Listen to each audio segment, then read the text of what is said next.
زیارت نہ ہو، اگر اپنے کسی بھی ائمہ کی زیارت نہ ہو۔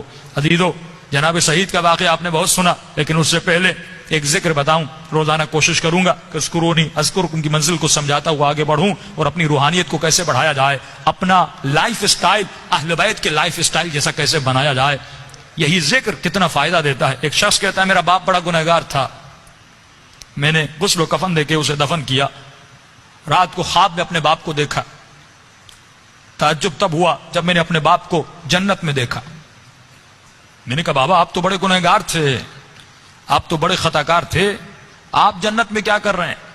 اس نے کہا میرے لال 3 دن تک میری قبر میں آگ جل رہی تھی، 3 دن تک مجھ پر فشار قبر عذاب قبر میں مبتلا تھا، لیکن 3 دن کے بعد کچھ قبریں چھوڑ کر ایک نیک خاتون کو دفن کیا گیا، جس کی آنے کے بعد پورے قبرستان میں جن جن پہ عذاب ہو رہا تھا ان پر اللہ کی رحمتیں نازل ہونے لگیں۔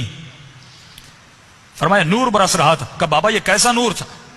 کہا جیسے اس کو دفن کیا پہلی رات بھی، دوسری رات بھی، تیسری رات بھی اس کی قبر میں حسین ابن علی آتے تھے۔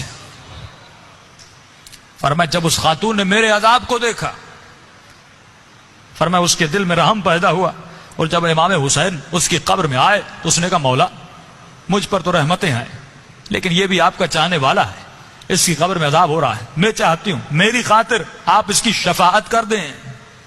کہ اس وقت امام نے دعا کے لیے ہاتھوں کو بلند کیا، میرا عذاب ختم ہوا۔ کہ بابا وہ خاتون کون سی تھی؟ کہ اس کا نام یہ تھا، اس کے شوہر کا نام یہ ہے، فلاں محلے میں رہتی تھی۔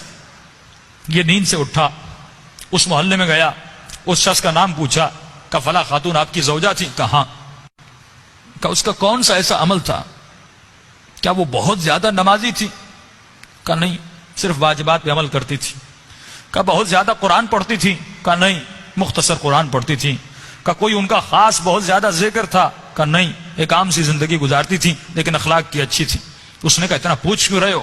اس نے سارا واقعہ بتایا کہ آپ کی زوجہ کی خاطر میرے باپ کی شفاعت ہو گئی، کوئی تو ایسا عمل ہوگا جس کی وجہ سے امام حسین اس کی قبر میں گئے۔